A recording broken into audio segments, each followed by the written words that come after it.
الحمدللہ وکفا وسلام علی عبادہ الذین اصطفى اما بعد فاعوذ باللہ من الشیطان الرجیم بسم اللہ الرحمن الرحیم قال اللہ تعالی فی کلامہ المجید والفرقان الحمید قد افلح المؤمنون الذین هم فی صلاتهم خاشعون صدق اللہ العظیم رب اشرح لی صدری ویسر لی امری واحلل عقدۃ من لسانی یفقهوا قولی رب زدنی علما رب زدنی علما رب زدنی علما۔ معزز سامعات، عزیز طالبات، گزشتہ کل ہم نے نماز پر بات کی، نماز کی اہمیت اور نماز کی فرضیت پر بات ہوئی تھی۔ آج ہم بات کریں گے نماز میں خشوع و خضوع، مکمل متوجہ ہونے کی اہمیت کیا ہے۔ اللہ رب العزت نے جہاں نماز کا حکم فرمایا، وہاں پر یہ بھی فرمایا قد افلح المؤمنون، تحقیق کامیاب ہو گئے ایمان والے۔ کون سے ایمان والے کامیاب قرار دیے گئے؟ الذین هم فی صلاتهم خاشعون۔ سبحان اللہ۔ وہ ایمان والے اللہ رب العزت فرما رہے ہیں وہ کامیاب ہیں، وہ فلاح پا گئے جو اپنی نمازوں میں خشوع کرتے ہیں، جو اپنی نمازوں میں عاجزی کرنے والے ہیں، خشوع و خضوع سے ادا کرنے والے ہیں اپنی نمازوں کو۔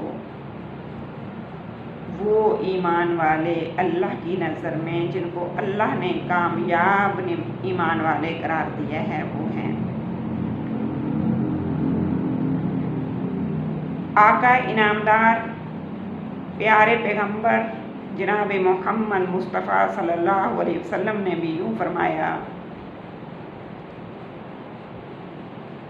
حضرت ام سلمہ روایت فرماتی ہیں رضی اللہ تعالی عنہ، رأی النبی صلی اللہ تعالی علیہ وسلم غلام لنا یقال له افلح اذا سجد نفخ فقال یا افلح ترب وجهک۔ ترمذی شریف کی روایت ہے۔ حضرت ام سلمہ رضی اللہ تعالیٰ عنہ فرماتی ہیں کہ نبی کریم صلی اللہ علیہ وسلم نے، ہمارا ایک غلام تھا جسے افلا کہتے ہیں، آپ صلی اللہ علیہ وسلم نے اسے نماز پڑھتے ہوئے دیکھا۔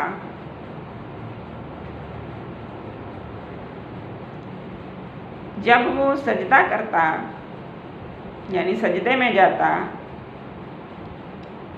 تو غبار صاف کرنے کے لیے سجدہ کی جگہ پر پھونک مار دیتا۔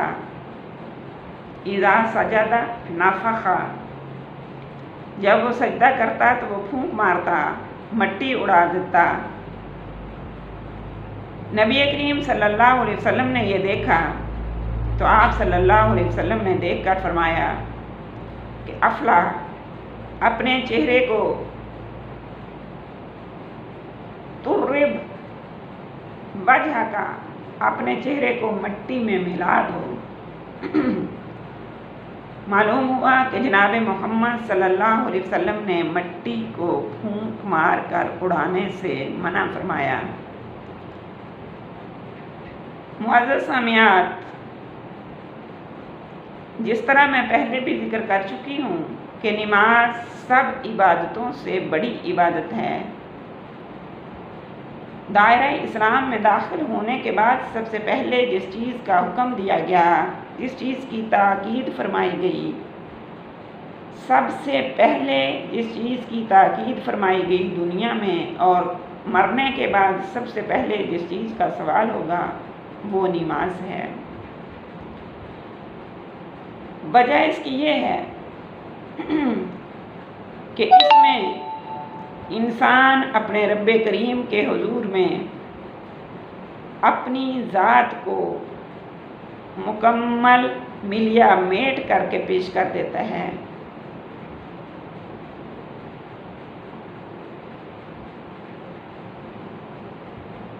یعنی انسان جس میں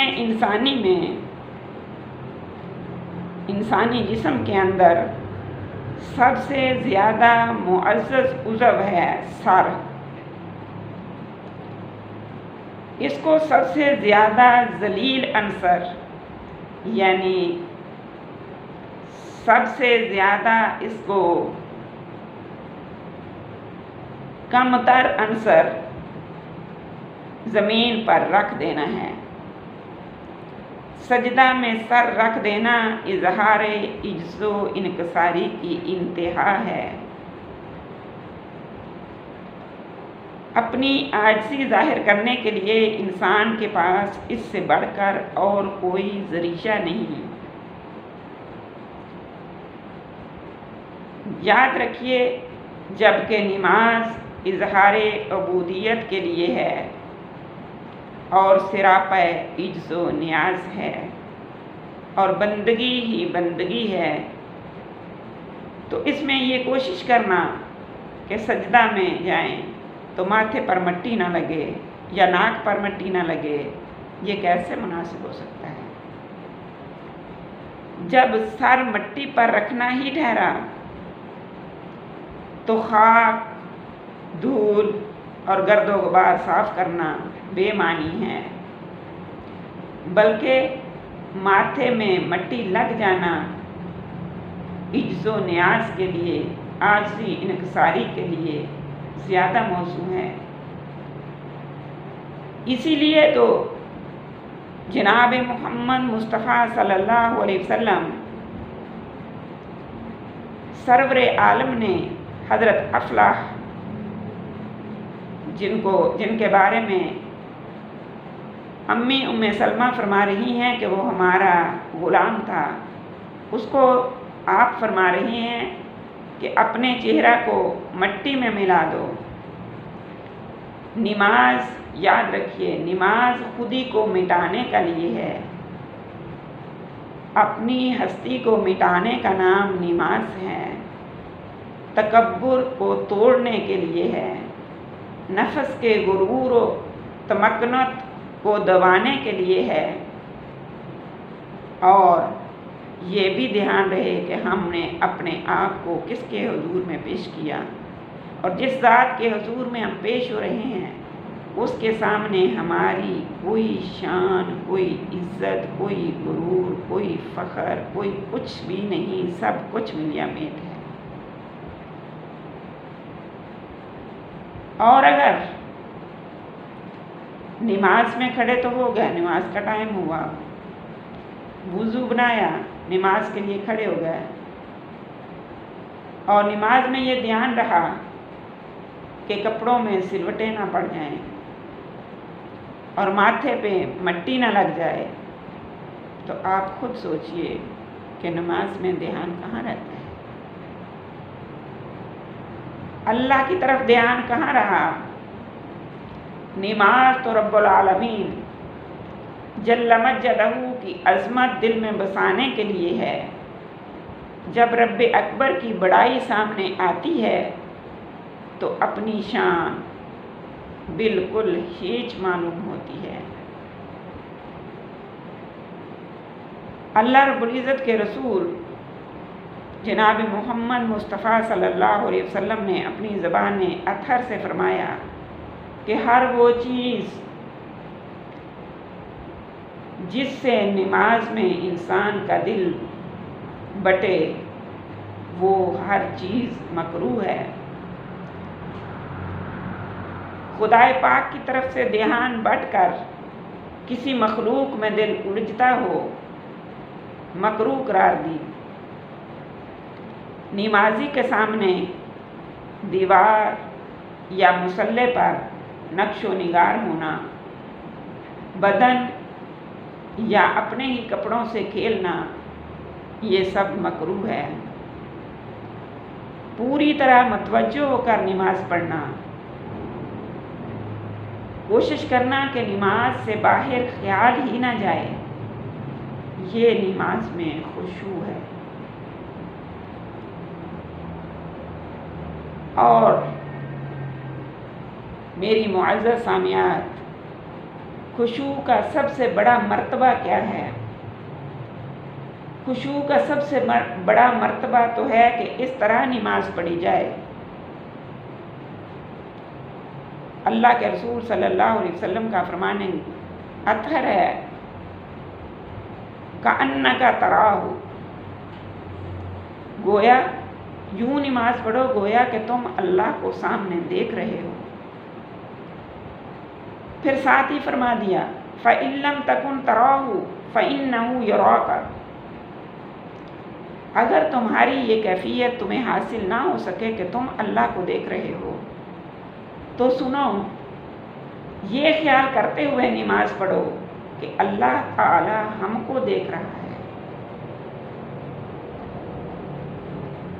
خوب دھیان کرنے اور بار بار نماز میں ہی اللہ رب العزت کی طرف توجہ لگانے سے یہ خشوع حاصل ہو جاتا ہے، یہ بات حاصل ہو جاتی ہے کہ اللہ ہمیں دیکھ رہا ہے۔ جبکہ مومن کی نشانی ہے کہ ہر لمحہ اس کو یہ بات اس طرح دل میں جم جائے جس طرح کہ ہم زندہ ہیں، اس بات کا ہمیں یقین ہے۔ اس سے زیادہ ضروری ہے ہمارے لیے اس بات کا یقین کرنا کہ اللہ رب العزت ہر وقت ہمیں دیکھ رہا ہے۔ اور جب یہ حالت ہو کہ ہر وقت اللہ ہمیں دیکھ رہا ہے تو میری معزز سامعات، میری عزیز طالبات، یہ ہو ہی نہیں سکتا کہ ہم اللہ کی نافرمانی کی طرف توجہ دیں۔ خشوع و خضوع بہت بڑی چیز ہے۔ قرآن مقدس اسی لیے تو اعلان فرما رہا ہے قد افلح المؤمنون الذین هم فی صلاتهم خاشعون، وہ ایمان والے کامیاب ہوئے جو اپنی نماز میں خشوع کرنے والے ہیں۔ نماز میں دامن کو بار بار ٹھیک کرنا، مصلی کے دروازے اور مینارے شمار کرنا، مصلوں پہ محراب بنا ہوتا ہے نا، یا کسی مسجد کی کوئی تصویر بنی ہوتی ہے، ان کو شمار کرتے رہنا، اس پہ توجہ دے دینا، یا زمین پر گری ہوئی کنکریاں ہاتھ میں لینا، یہ سب چیزیں مکروہ ہیں۔ کیوں مکروہ ہیں؟ کیونکہ اس سے خشوع و خضوع میں فرق آتا ہے۔ اور نماز میں کنکریاں وغیرہ چھونے کے لیے تو حدیث مبارکہ آپ صلی اللہ علیہ وسلم کی موجود ہے۔ ایک حدیث مبارکہ میں ہے کہ سرور عالم مصطفیٰ صلی اللہ علیہ وآلہ وسلم نے ارشاد فرمایا اذا قام احدکم الی الصلاۃ فلا یمسح الحصى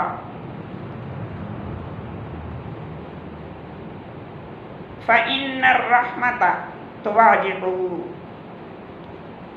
یعنی جب تم میں سے کوئی شخص نماز کے لیے کھڑا ہو جائے تو زمین پر پڑی ہوئی کنکریاں نہ چھوئے، فلا یمحص الحصى، یعنی کنکریاں نہ چھوئے، کنکریاں ہاتھ میں نہ اٹھائے، کیونکہ اس کی طرف رحمت خدا بندی متوجہ ہو رہی ہے۔ فإن الرحمة تواجهه، ترمذی شریف کی حدیث شریف ہے کہ وہ کنکریوں کی طرف اپنے آپ کو متوجہ نہ کرے، کیونکہ اس کی طرف جب وہ نماز کے لیے کھڑا ہو گیا تو اس کی طرف تو رحمت خداوندی متوجہ ہو رہی ہے، اور رحمت کی طرف سے توجہ ہٹا کر کسی دوسرے کام میں لگ جانا کتنی بڑی بد نصیبی ہے۔ اس لیے حکم فرمایا کہ نماز کو مکمل خشوع و خضوع سے ادا کرو۔ جس نماز کا آخرت میں ثواب لینا ہے اور جسے بارگاہ خداوندی میں پیش کر کے جنت کا حصول کرنا ہے، اس کو بے دھیانی سے پڑھ لینا بڑی بدبختی اور نالائکی کی بات ہے۔ میری معزز سامعات، خوب دل لگا کر نماز پڑھو اور نماز کو بہت بڑی نعمت اور دولت عظمیٰ سمجھو۔ زندگی کا جو وقت نماز میں لگ گیا،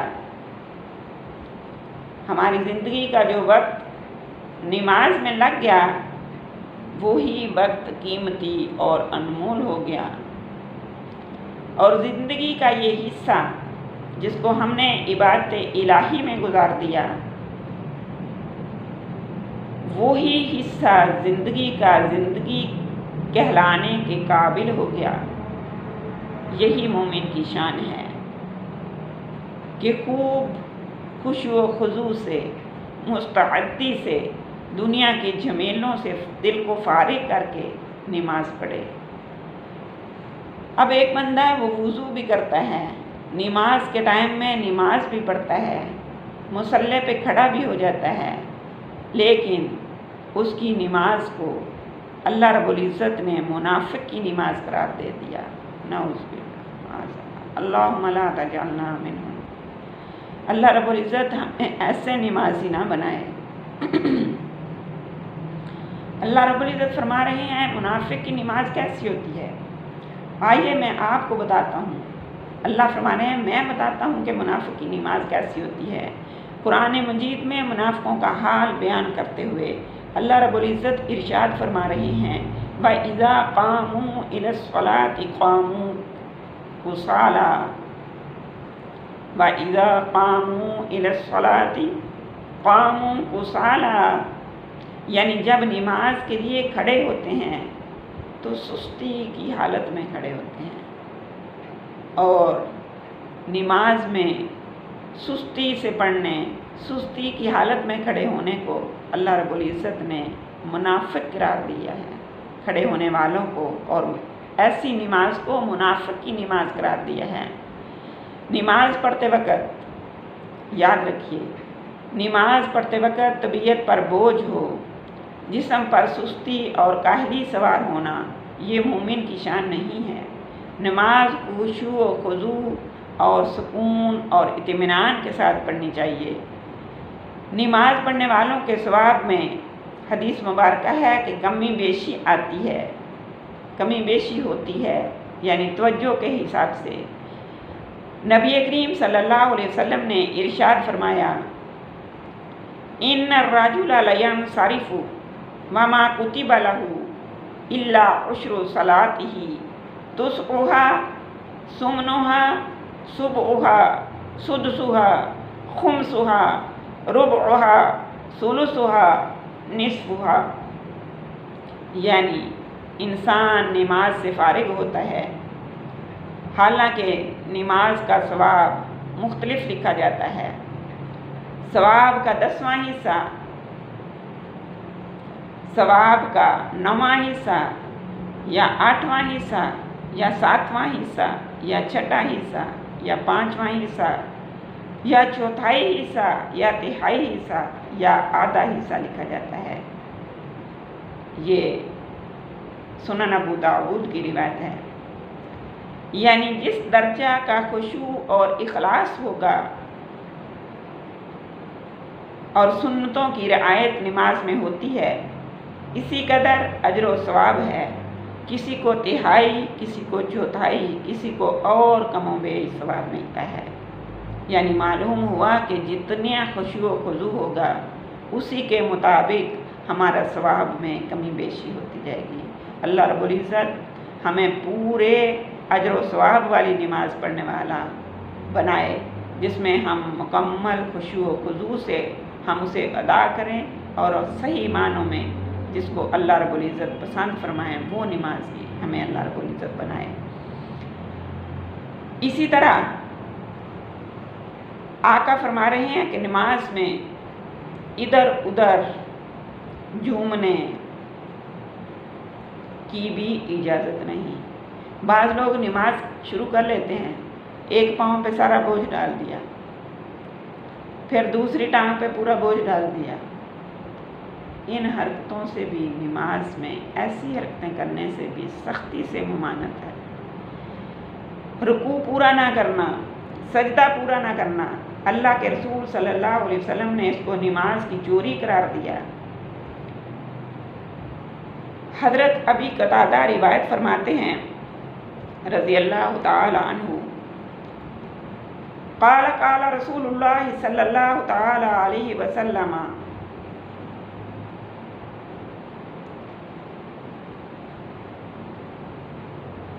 اسوأ الناس سرقۃ الذی یسرق من صلاتہ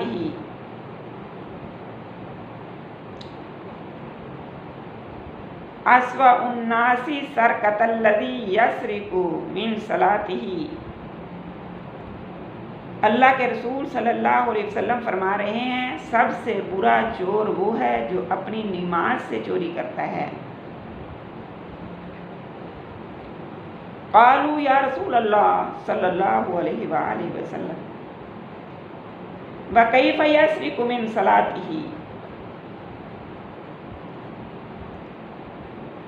حضرات صحابہ کرام رضوان اللہ تعالی علیہ مجمعین نے یہ بات سنی تو تڑپ کر سوال کیا، یا رسول اللہ صلی اللہ علیہ وسلم نماز سے کیسے چوری کرتا ہے؟ قال لا یتم رکوعها ولا سجودها۔ جناب محمد عربی صلی اللہ علیہ وسلم جواب فرما رہے ہیں، قال آپ صلی اللہ علیہ وسلم نے جواب فرمایا، نماز سے چوری کرنا یہ ہے کہ نماز پڑھنے والا اپنی نماز کا رکوع اور سجدہ ہی پورا ادا نہ کرے۔ مشکات شریف کی حدیث ہے۔ میری معزز سامعات، اس حدیث سے یہ بات بتائی کہ نماز کا رکوع سجدہ اگر پوری طرح ادا نہ کیا جائے تو یہ نماز کی چوری ہے، اور چوری بھی بدترین ہے، کیونکہ چور دوسرے کا مال چراتے ہیں اور یہ نمازی اپنی ہی دولت ضائع کرتا ہے، اس لیے یہ دوسرے چوروں سے بدترین چور ہے۔ اور دولت بھی کون سی؟ جو آخرت میں کام آنے والی ہے، اور جس کی بدولت جنت جیسی انمول نعمت ملتی ہے۔ جب نماز پڑھنی ہی ہے میری بہنوں تو وقت بے وقت کر کے کیوں پڑھیں، اور رکوع سجدہ کو جلدی جلدی فٹافٹ، یعنی تو چل میں آیا کے اصول پر ہم کیوں خراب کریں؟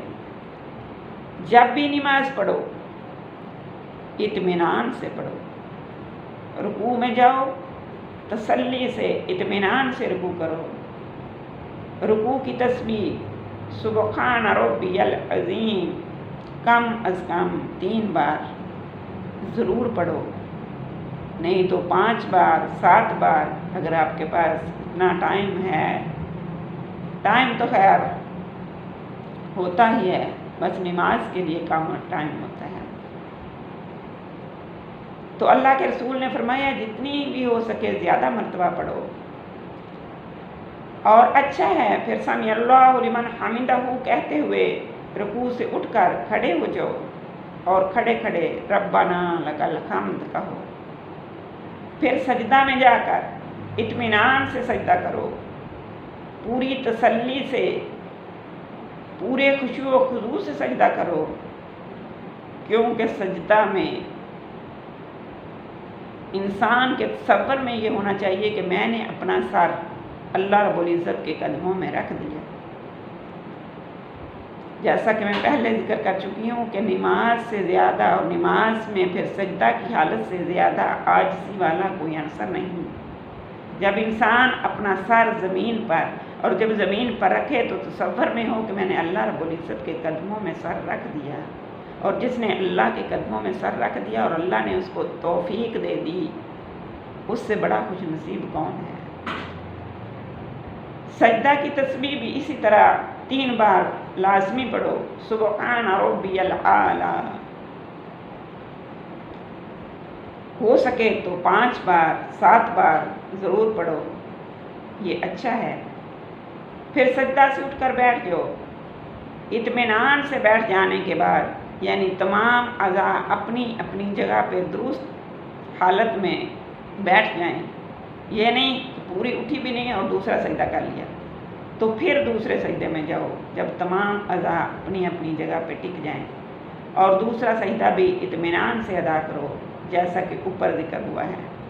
مثلا جیسا کہ میں نے پہلے بتا دیا ہے کہ پہلا سجدہ کس طرح ادا کرو، 3 بار تسبیح پڑھو، 5 بار پڑھو، 7 بار پڑھو، اور اطمینان سے تسلی سے دل میں یہ اپنی کیفیت یہ پیدا کر کے، دل میں یہ خیال لا کے کہ میرا سر اللہ رب العزت کے قدموں میں ہے، اسی طریقے سے دوسرا سجدہ کرے۔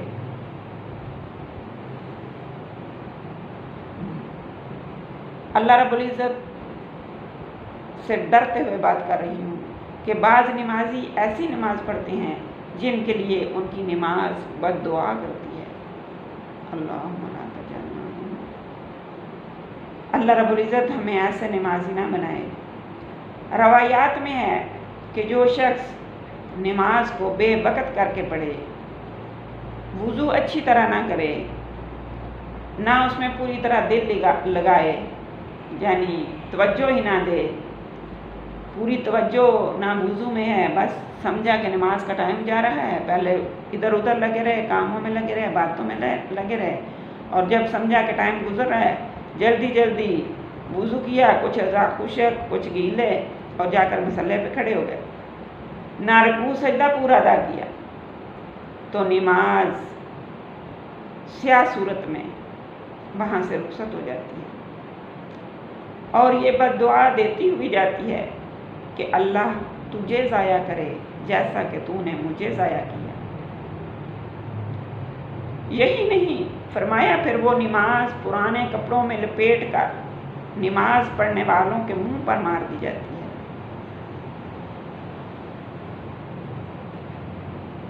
اعوذ باللہ،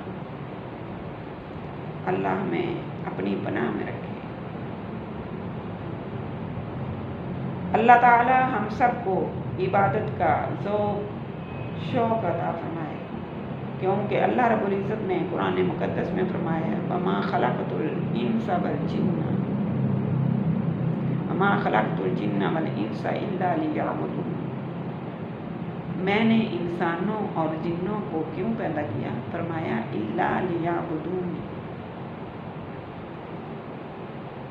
تاکہ وہ میری عبادت کریں۔ اور یاد رکھیے، میں پہلے بھی کئی دفعہ یہ بات بتا چکی ہوں کہ اللہ رب العزت کو ہماری عبادت کی کوئی ضرورت نہیں۔ اس لیے تو جب اللہ رب العزت انسان کو پیدا کرنے لگے تھے تو فرشتوں نے عرض کیا تھا نحن نسبح بحمدک ونقدس لک، لیکن اللہ تعالیٰ نے جواب میں فرمایا تھا قال انی اعلم ما لا تعلمون۔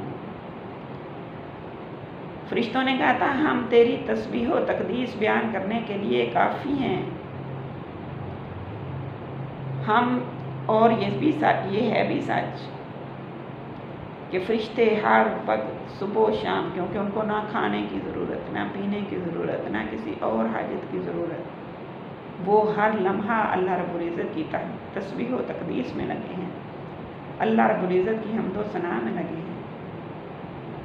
لیکن اللہ رب العزت کا جواب تھا کہ انی عالم ما لا تعلمون، جو میں جانتا ہوں وہ تم نہیں جانتے، اور بے شک اس میں کوئی شک نہیں کہ جو اللہ رب العزت جانتے ہیں وہ کوئی مخلوق بھی نہیں جان سکتی۔